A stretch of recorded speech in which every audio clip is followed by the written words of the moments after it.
Right, our next speaker is a friend of the Palestinian people, worldwide, yes, a world-renowned opponent of Zionism in all its forms, and she is known as the person who made known to the wider world and to the world the existence of Birobidzhan, which is the Jewish homeland which was established in the 1920s, therefore negating the need for Israel. And her last speech, which took place in Geneva the other weekend, was invaded by the police. So if I cast anxious glances at the doorway there, you know why. And her DVD, which is the television footage of her taking part in an interview on prime-time Iranian television, is available at the back of the hall for £5. So I think you know who I'm talking about. Put your hands together, please, and give a warm welcome applause to Lady Renouf.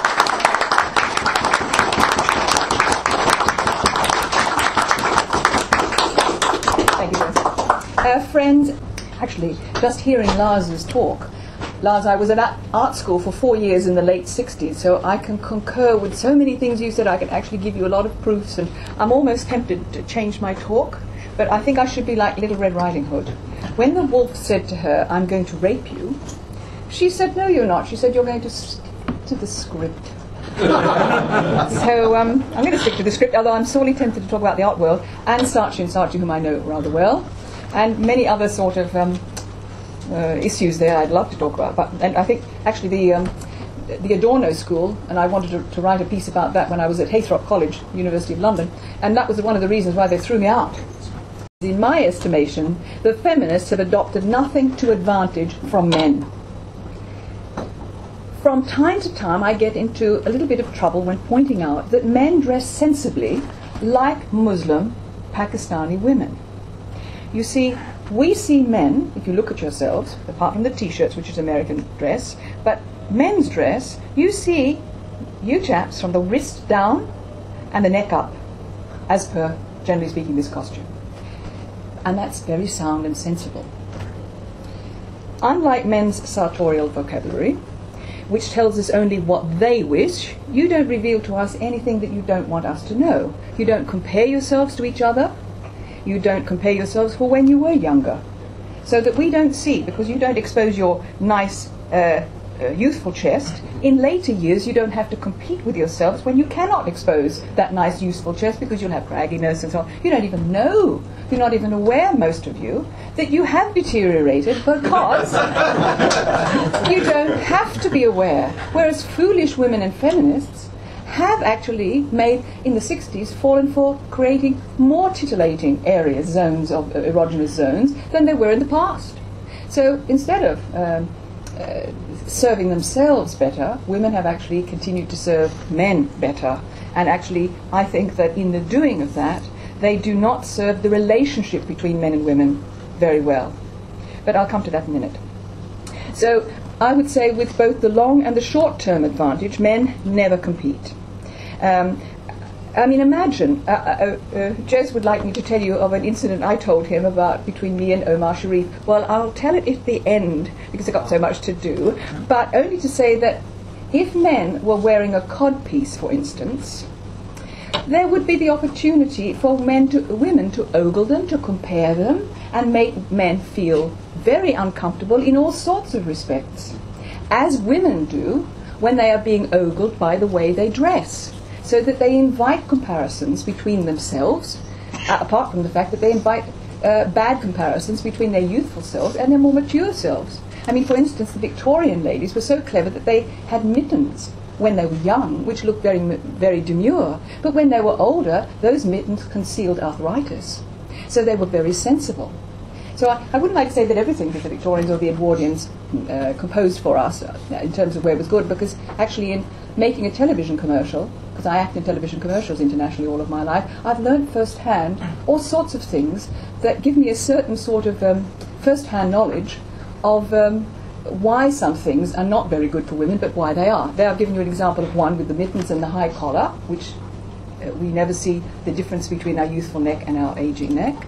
And also the idea of the corset. It gave us the sort of hourglass figure, but I promise you, I had to wear one of these costumes for a Savills property, for Hong Kong Edwardian property some years ago, and I truly got into such a panic because I couldn't expand my rib cage that I actually had to be cut out of it in fear that I just was going to expire. Real fear. So how these women managed is really a phenomena, really, that all these things need to be taken into account and more seriously considered by men for what they actually benefit by in their sartorial vocabulary. Because your clothes are very discreet. They are voluminous, they are concealed, they flatter you by doing so, whereas, of course, women's clothes do the very opposite. So I would say that, if time permitted, I would regale you with these various stories that Jez would like me to tell you. But meantime,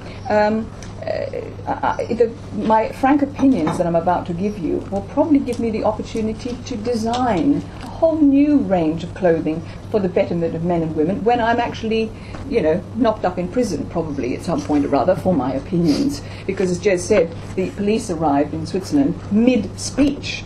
Mid-speech. You never know, really. So I might be able to do something beneficial for the sartorial situation. But now, to come to some of the very good things that Linda was talking about, I think that there are many subtle exchanges between men and women and between other relationships that are being eroded in such a way that we are, like the clothing, it's not helping us to interrelate, to not benefit. I mean, for instance, we all know how nice it is, the exchange in the underground, for example, when you see a woman carrying a heavy bag and you offer to help her upstairs.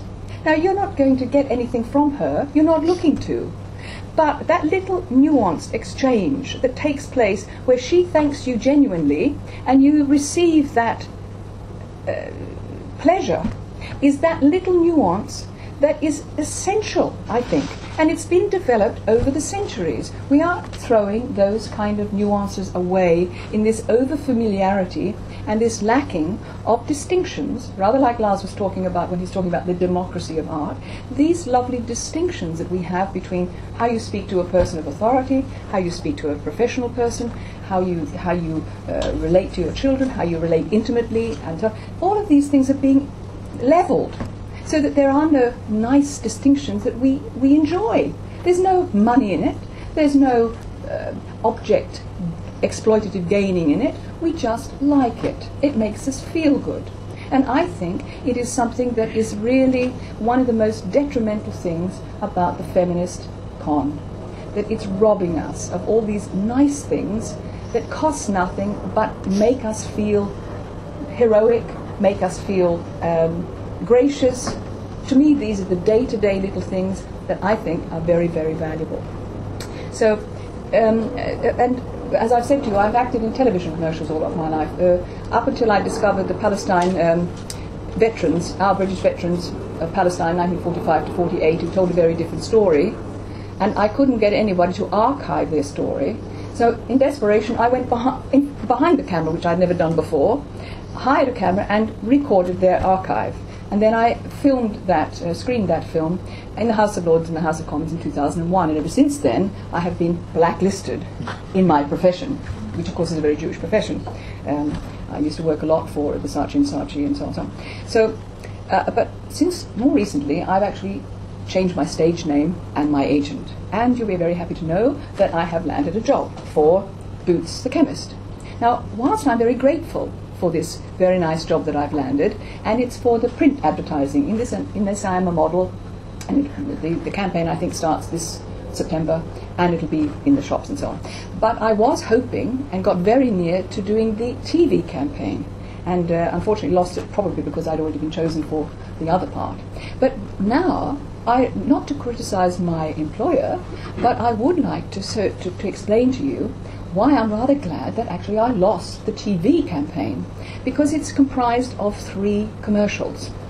And to me it shows how feminism has completely lost the plot in terms of what male and female interaction is all about, the real quality of it. Because it's all feminism is about greed and vanity and getting and exploiting, they haven't understood how to put across this idea that they are doing for Boots which is to say, older women like to know that they've, what they say, have still got it, you see.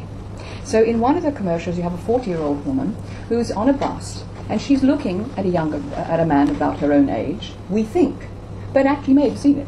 It's out now. But actually, we discovered that she's really looking at the reflection of herself in the mirror, in the window. To me, this is a misfiring of the idea. This is narcissism. This is feminism at its worst. And then you have another one where the woman is on a train and she's standing up and she's waiting to see if anybody gives her a chair, and no one offers her a seat. And so when she gets off the train, she says to herself, nobody gave me a chair, I've still got it. Meaning she's not old enough to be offered a chair. But that's not what it's about. When a man offers you a chair, he's not offering it because he thinks you're old, or because he's going to date you, or anything else. The nuance is that he is being a gentleman and respecting the idea of woman, not that particular woman, but the concept of woman. The woman as Linda was very well describing, the essence of our continuity. All of those things that women represent. So when a man is offering you a chair, he's not offering it for the idea, oh, you're decrepit, I'll give you a chair. They haven't understood. The young people who are designing these campaigns, these feminist campaigns, have lost the plot. And I think we need to restore that plot. So that what we have gained in all of these centuries of interrelating and all these nuances must be recalled. It's a bit like the rebuilding of Shakespeare's Globe on Bankside. I was involved in designing the Shakespearean knot garden for Shakespeare's Globe, before it was built, in the time of Wanamaker. And the idea was, in this reconstructing of Shakespeare's Globe, was to re-inform the general public of the ideas of the language of flowers. I mean, when you, in the Elizabethan time, when you gave a posy of flowers, you gave a coded message. Now, the only coded message is red roses. We all know what red roses mean. But all the other flowers and their messages have long been forgotten. And the poetry of Shakespeare is very important to the poetry. So the concept was to have this knot garden, which is sort of, it's a lace, it's a bit like the, something a little bit like the ceiling here, where you have divisions. And at the time, because they were discovering all these wonderful new plants from the New World, that they were providing a little area, a little kind of frame within which to plant these special flowers that were to be celebrated. So this idea of gaining back what we have lost is, I think, the disadvantages in day-to-day quality that feminism has taken from us in that sense. So if you'll permit me a little bit more exposition, I have, as I've said, acted in television commercials and in fact been what I would call a propaganda tool since childhood. Later on I came to see that politics was about bamboozling advertising, selling fantasy not necessarily in the taxpayer's best interest, which buyer beware, as you may recall that phrase, should be taught to us in schools. Our best guidance and governance should involve awareness of the predator. Regrettably, the predator and our best defenders have been hidden from public scrutiny by plausible persuasion. And as an educator, I am indebted to Vance Packard, because he brought a book out, if you may know about it, in the late 60s called The Hidden Persuaders. Very good book. And it prompted me to pioneer what became media studies. But I'd never heard the phrase when I pioneered it. I actually was at Queensland University of Technology to teach fine arts and English. But I incorporated into my English this idea of media studies and used Shakespeare's Hamlet, the dialogue between Polonius and Laertes, when he is describing to the young man how to behave and to present himself when he's in foreign countries and so on. And it's a good little piece, and it describes exactly and brings together a lot of the things that I'm telling you about. That costume and our presentation are exceedingly but we can't have relationships without understanding why we wear and why we behave in the clothing we do, in the way that we do. So, and in my telling films documentary making, I like to celebrate our heroes and our heroines. Their role model will serve not only to embolden others, for which I may be in prison one time, but also to identify what we would identify as the British, as opposed to those like the Rothschilds, who Disraeli ushered in to represent Britons in Parliament in 1858, an act which since then has made us an occupied country, fallen into the ethically incompatible, quote, hands of Shylock, unquote, to quote Ernst Bevin, who was the Foreign Secretary at the time of those Palestinian, those our servicemen who served in Palestine 1945 to 48 and realized what was going on. All these things are rather interrelated, and I hope I'm not leading you too far into the dance. So I am especially interested and minded to identify our heroes, and that was after witnessing the way massed Iranians shout, "Down with America, death to America." What they ought to be doing is shouting down, which I pointed out to them, death to Zionist America. Educate the public. And they said to me, "Oh, but the government of America knows what we mean." I said, yes, but the taxpayers who support this criminal entity, this World Zionist headquarters of Israel, those people have no idea what you mean. So you're giving a propaganda gift when you say down with America, and then of course the persuaders can say, well, yes, down with America, they want to take away your freedoms and your democracy. But if you say down with Zionist America, you make the distinction. We need to make our own terms of reference and define ourselves. And I think that's what's lacking in the progress we need.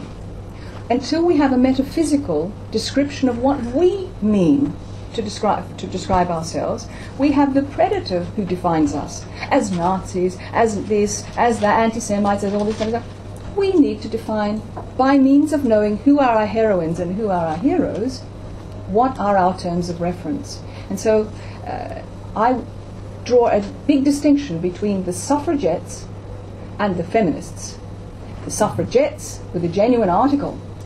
The feminists, who like to say that the suffragette movement was the first wave of our feminism, are the frauds.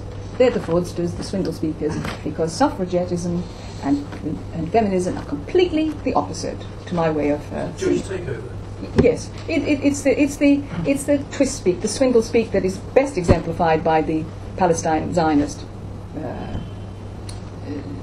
switch of who's the predator and who's the culprit. That's what I talk about in that DVD that's back there, because just to divert into a very important issue, this UN nonsense is going on at the moment. All it is going to do is give another opportunity for culling those Palestinians whom we are responsible for in this country. We are responsible for what is happening there, and this regular culling is that's what we're going to see after this. You can be sure of it, because the settlers are going to say we had to do it. There was so much unrest. It is so wicked what is going on there that it's really, we need not democracy. What we need is proper leadership, which represents and which represents us, and not the predator, and also recognises the predator. So, as I say, that is a perfect example of why we need to define what we mean by British, as opposed to what other countries quite reasonably think of us as pernicious Brits. We have been pernicious because we've been led by pernicious people. So sometimes when they want to bomb us, and they get it wrong, they want to bomb us because we have allowed the terms of reference to define us as given out by the predator, and that's what I would say is our problem there. So the Iranians, of course, recognize that there is the revolutionary Iranians of the Khomeini's period deplore the sociopathic Zionist celebration of greed and vanity. Gaddafi, as I say, was not perfect, but at least he threw out the UN and US bases, military bases from his country 42 years ago, which is at least something that none of our other countries have ever done. And given the way that Britain has misled and ensnared into war indebtedness, it is not a wonder, as I say, that nations may want to cry out, down with Britain. Therefore I look to highlight those British heroes who will enable us to identify a renewed metaphysical Britain. For without an aspirational role model, we shall remain the footstools, as we are described in the Old Testament, and fools of our Judaic predators' definitions and terms of reference as devised by them. Take women's suffrage. Taking now women's suffrage and feminism, I deplore the fraud, as I've said, of this first wave. Now I'd like to talk about these suffragettes because they are our role models, not their arson. You know, nobody's perfect. We don't get leaders who are going to be perfect. The suffragettes were arsonists. However, their efforts to overcome the seemingly invincible influence of Judaism is to be a role model. There are no leaders that are going to be terrific at everything. We won't admire them all for everything. But if we admire them for something, it's better than absolutely having no heroes whatsoever. We have to be discriminate between what is good and what is not, and not expect some impossible leadership. So, and whilst I say the suffragettes are our role model in certain respects, the feminists effectively are at the bidding of the anti-Gentile predatory Judaic mission, and that is absolutely certain. So I would say now about these women that Sir Oswald Mosley told his interrogators in 1940, after he was arrested and interned without trial under the notorious Regulation 18B, that his British Union of Fascists had, quote, been largely built up by the fanaticism of women. Without the women, I could not have got a quarter of the way. Among those fanatical female supporters were a significant number of veteran suffragettes, militant campaigners for votes for women in Edwardian Britain 20 years before the BUF was founded. These include Commandant Mary Allen, who, despite her militant suffrage past, had won the OBE for organising the women's police service during World War I. And there was also Nora Elm and Mary Richardson. Now you can see how I stumble over these names, that I am not familiar enough with these heroes. What I'm saying is I'm not telling you what I do, I'm saying what I should be doing. We are all, to me, in the same boat of being not sufficiently aware of what we believe to be the representatives of ourselves, metaphysically and historically. For instance, Mary Allen joined the WSPU in 1908 and served as a regional organiser first in southwest England and later in Edinburgh. Imprisoned 3 times for smashing windows, she twice went on hunger strike in prison and was force-fed. During the First World War, Mary Allen joined and later became Commandant of the Women's Police Service, which provided welfare services to children and women in the dire circumstances of the war, working to combat the vice trade and other social problems, receiving the OBE for her wartime work. During the 1920s, she became an authority on the international, quote, white slave trade and associated crimes, and her developing knowledge of the type of people behind such criminal networks led her towards fascism. She met Adolf Hitler in 1934 and discussed some of these problems with him. Quixotically, Mary Allen did not formally join the BUF until 1939, just about the time when more cautious folk were distancing themselves from it.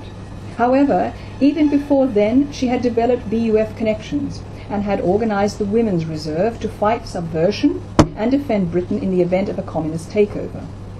Though in her 60s, by the time the war broke out in 1939, Commandant Mary Allen was placed under official restrictions which prevented her travelling more than 5 miles from her home in Cornwall. Nora Elm was imprisoned 3 times for suffragette activities during 1914, and like Mary Allen and Mary Richardson, she was awarded a hunger strike medal by the WSPU leader Emmeline Pankhurst. Together with her husband, she joined the BUF in 1932 and was interned under Regulation 18B in Holloway Prison in 1940. In an article for the BUF journalist Fascist Quarterly in July 1935, Nora Elland explained why she thought it perfectly natural for an ex-suffragette to become a fascist. Despite having campaigned for the vote, she regarded suffrage as really a symbol, since all but, quote, the unintelligent woman, unquote, democracy could be perceived as merely, quote, the careful organised exploitation of men and women, unquote. Since elected, this is a role model woman. Since elected politicians and voters alike were little more than puppets, the only genuine political choices were communism and fascism. She believed that fascism would remove class barriers, break the power of finance and produce, quote, an ordered state. Fascism alone will complete the work begun on their behalf by the militant women of 1906 and 1914, end quote. Mary Richardson joined the WSPU in 1910. She was arrested 9 times for suffrage activities and served sentence in Holloway prison for crimes including breaking windows, assaulting the police. One of her most notable escapades was a successful arson attack on a home that was being built by David Lloyd Jones. Well, of course, you can, regrettably, I have to say, you have to sympathise with some of these acts. The future Prime Minister, who was then Chancellor of the Exchequer, and really that was what you might call an arse-licker, Martin, that man. After another arson attack in 1914, she was arrested and imprisoned again, where, like many suffragettes, she went on hunger strike and was force-fed. She accompanied Emily Davidson to the Epsom Derby in June 1913, where Davidson ran in front of the King George V's horse and was killed, as we all know so famously. After a decade in the Labour Party, Mary Richardson joined Mosley's new party in 1931, then followed Mosley into the BUF and the following year. At the start of 1934, she became chief organiser for the BUF's women's section. I think very, very few women know anything about this history. They are full of feminism, but they have no idea of the real suffrage movement and the heroes that made it. Mary Richardson wrote, quote, I was first attracted to the black shirts because I saw in them the courage, the action, the loyalty, the gift of service, the ability to serve, which I had known in the suffrage movement, unquote. Training in jiu-jitsu became especially popular among female BUF members, and of 80 prospective parliamentary candidates adopted by the BUF in anticipation of the general election, that, because of the outbreak of war in 1939, never happened, 11 were women, including Nora Elm in Northampton. One of the most prominent female black shirts was Anne Briggs, who was one of the BUF's most successful London County Council candidates in the East End in 1937, and was due to be parliamentary candidate for Poplar before war intervened. She was author of the BUF booklet, Woman and Fascism, and her husband were both interned without trial under Regulation 18B. So this WSPU, the Women's Social and Political Union, was set up in 1903 by Emmeline Pankhurst from Manchester, who had been actively campaigning for votes for women since the 1870s, but despaired of orthodox political movements ever changing anything.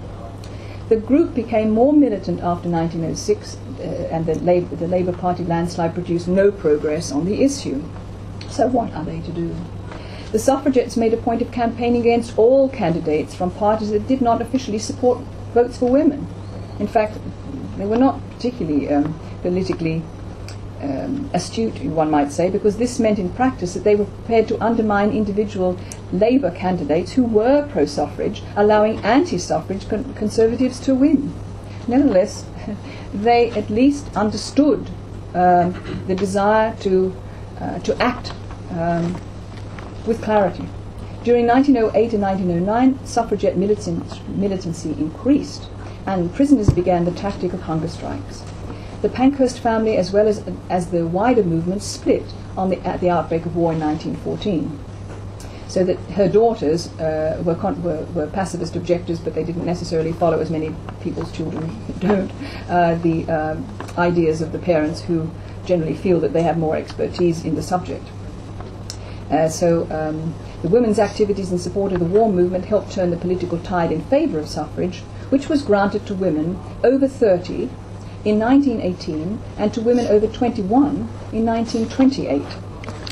So it's curious actually how it seems like the colonies, Australia and New Zealand, were the first to give women suffrage, and of course, as we know, Switzerland were the last.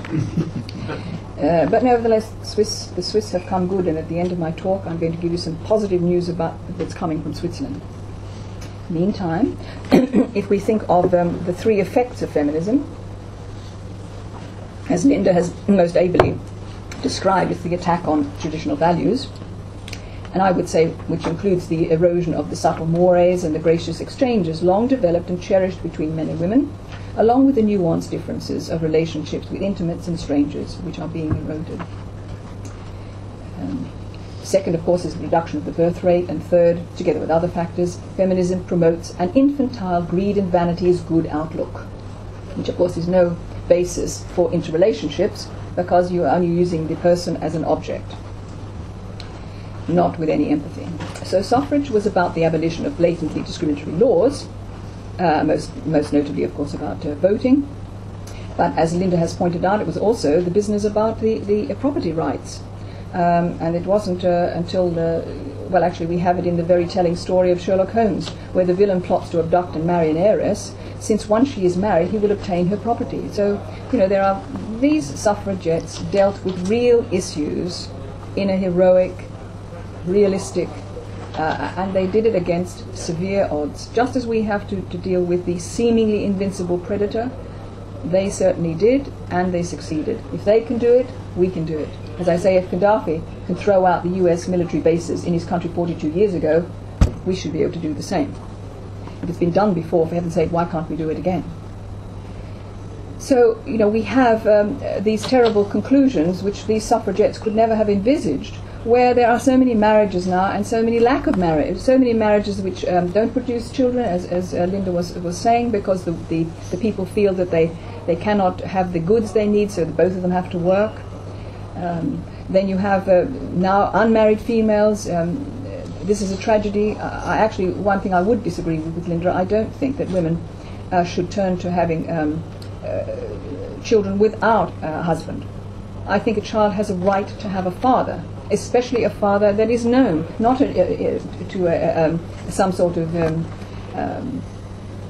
sperm bank where the child will never know what he is, where he's come from, what is his heritage. It's just the same as all these migrants coming from all the other countries, losing their inheritance, losing the pride in their own race, in their own cultures, because they don't know what it is. We are supposed to forget all of these things. So I actually deeply oppose the idea of artificial insemination, because it deprives people of their... and of course I'm deeply opposed to the concept of this postmodernist, ultimate postmodernist lunacy of single-sex couples creating a family, having a baby.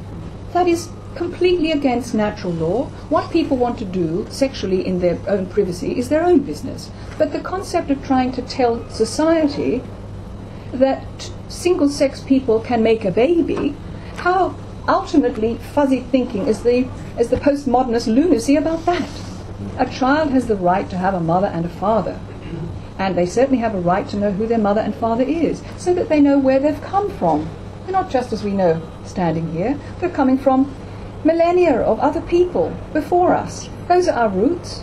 Those are the things we need to appreciate. And I believe we need actually to cause those people who are coming here that don't belong in this lunatic experiment of multiculturalism and multiracialism to feel proud, for the celebrity to no longer be about how many swimming pools some Indian girl who was on Big Brother was able to have in England and France and so on, but how many hospitals she's built back in India. What has she done for her own culture, her own race? This should be the culture of celebrity. In which case, we have, as Lars has described, a culture of celebrity that's for the most inane a celebration of sensation. Art is about sensation. It's about advertising, the moment. Saatchi's idea of art is about a moment's sensation, like advertising, like an advertising commercial. So these relationships that are not making anybody, couldn't possibly make anybody happy, are the consequence of diverting the heroic movement of suffrage and calling that the first wave of the fraud of feminism. So we do have a good side to tell you. I don't like to tell you about the success of our predator. Despite what Howard Jacobson, who actually wrote a book, made me his main character in his book, because he says when you talk to her, she tells you more about Judaism than any of us Jews know, because of course I quote the Talmud to him. And of course he interprets that, like so many of these people do, as my envy, my fascination with Judaism. Believe me, I'm not fascinated with Judaism. I find it infantile, greed and vanity.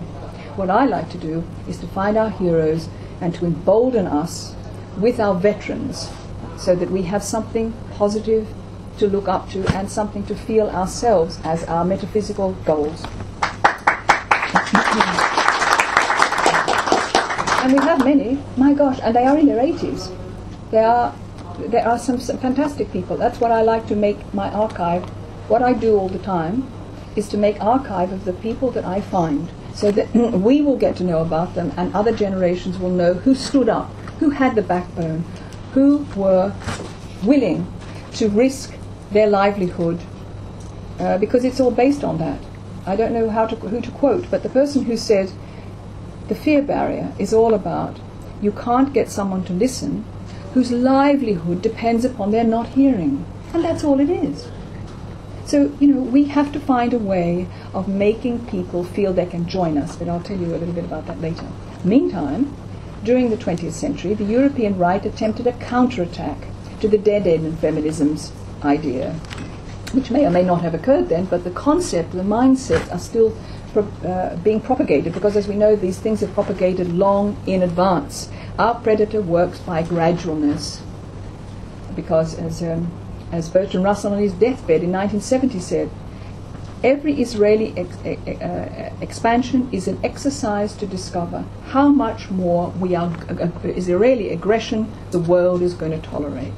And they have their plan, their blueprint, since the second World Zionist Campaign Congress, where Max Nordau said, we will create the jealousies among the nations, we will play them off. And that is how this country and so many others have gotten sullied into doing the dirty work of Judaism's mindset. Everything that Christianity did that was wrong was always, if you look at it, in relation to the Old Testament, like they never benefited from the New Testament, and the same for today. We have one hero in the British Bishop Williamson. He keeps the warnings of Christianity. But unfortunately, even his own superior general superior is actually trying to do him in. So there are very important people out there, and we need to talk about them, to use them as our references, not to use Judaic references. Stop referring to feminists, to quote others. We should be quoting our own people and knowing that they represent us, not these minorities who are tricking us into believing that we are the minority. So, these women had... there was this movement that was not trying to take away the individual abilities of certain women, but they were emphasizing women's most important role, as Linda exemplifies, in society. In fact, quite obviously, the most important role of humanity is not only reproducing our species, but reproducing in each generation a home. We all need an emotional home, and women's role has always been to create that. It cannot be created by Filipino helpers. We don't need to import people from other countries to do our most fundamental tasks. I have known very rich women in Hampstead who employ the cheapest possible au pairs. I don't know whether it's because they don't want the competition of the mother.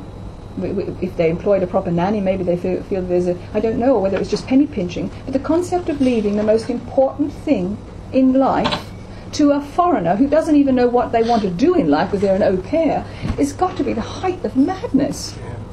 For the sake of having an extra refrigerator, I'd rather not have a refrigerator.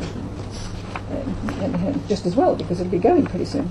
So, I don't need to go through all the demise of our lowest birth rate, and we know that Germany's lowest birth rate is and why Germans don't want to reproduce themselves, because they're made to feel ashamed of the very thing that they should have some respect for, because they had a leader at one time who recognized the predator. Now, he was not a perfect leader, but he recognized the predator. And that's the first thing that we should expect from a leader. So, I won't go through the history of these ghastly Jewish American feminists. We know that that it was the National Women's Political Caucus was founded in 1971 by these people.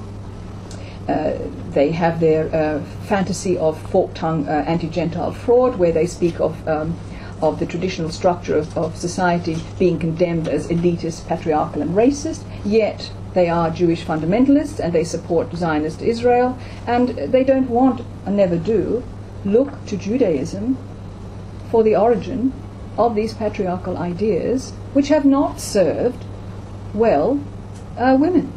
So, they don't look at all, and yet they try to espouse things for us as their footstool, which are not in our interest. We also have the same with this Gloria Steinem. She wasn't halachically Jewish in as much as her mother was a Presbyterian, but her father was a Jewish antiques dealer. And of course, as we've heard before today, many things have been CIA funded, which are again not in our interest. And she was funded for her independent research by the CIA.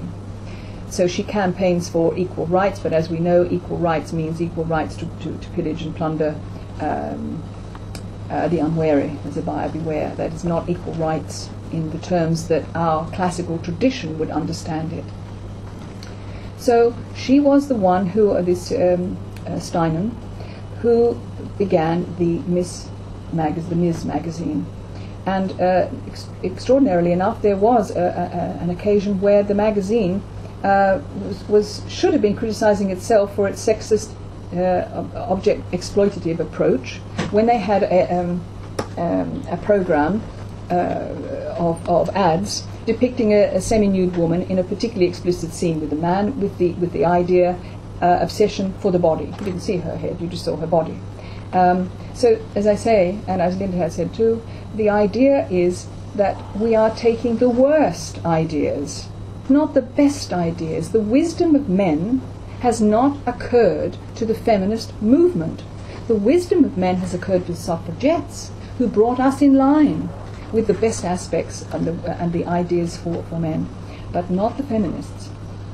So I really think that this anti-feminist, this anti-family agenda is going to atomize us in such a way that my own career, lifelong career in advertising, is really going to rule the mindset and dependency of us all. And so I speak really from direct personal experience in these issues. And I think I've described to you about the boots problem there, and that we all know that Christianity has been replaced by Holocaustianity, and that we know that the America has adopted the chosen nation idea, which gives it some sort of a right to pillage and plunder other countries, quite against the concept of the Constitution. You see, the Americans need to understand that they aren't. They have a choice. They can be Zionist Americans, or they can be Jeffersonian Americans. Jefferson said, no meddling in foreign countries, free speech. This is not the America of today. All they need do is to restore their Constitution. It's not a living document, as Joe Sobran aptly pointed out. It is a firm document. We have the same. So, I would wish that women would do more like the suffragettes movement did, which will help men and women. We don't want this fight between the sexes any more than we want any more inter-Gentile fighting wars, so that all we manage to do is to benefit the predator and kill off our best and bravest. That's what's happened. We only have a few people in this room and a few out there who are willing to risk their livelihoods. So I think we're probably running out of time, so I won't tell you too much about Bernays, although I think you probably realize that Edouard Bernays in the 1920s in America was the nephew of one of the biggest swindlers on the planet, Sigmund Freud, who actually collated sex and love as one and the same, because he didn't understand about empathy. The idea of the story in the Bible where you have the judgment of the mother. Who is the mother of the baby? And Solomon decides that the mother of the baby is the one that doesn't want it cut in half. That identifies the real mother. But that's because he's Jewish thinking and has no empathy because he's psychopathic, because he's divided the world into this greedy idea. But it wouldn't necessarily have to be the mother of the baby. An empathetic woman could perfectly well not want the baby cut in half. It doesn't have to be the mother of the baby. So that there is a difference between sex and love in the sense of the psychological idea that he collated and said was one and the same, because he doesn't understand the concept of being anything other than having self-love, because Judaism is about self-love. It's all about. It's not generous. It's not communal. It's a misunderstanding of what it is. It's not nationalism either. Israel is not nationalism. There are many these false ideas that people like Melanie Phillips give out. Really need to be examined. We need schools, actually. We need schools where people can take their children, where Linda can take her wonderful 7 children, to find out these ideas, to be wary of what's going on. We are not warned. We have no warners. And that's why I say I think our most important thing is to find out who our best role models are and celebrate them. And so just to conclude, I would want to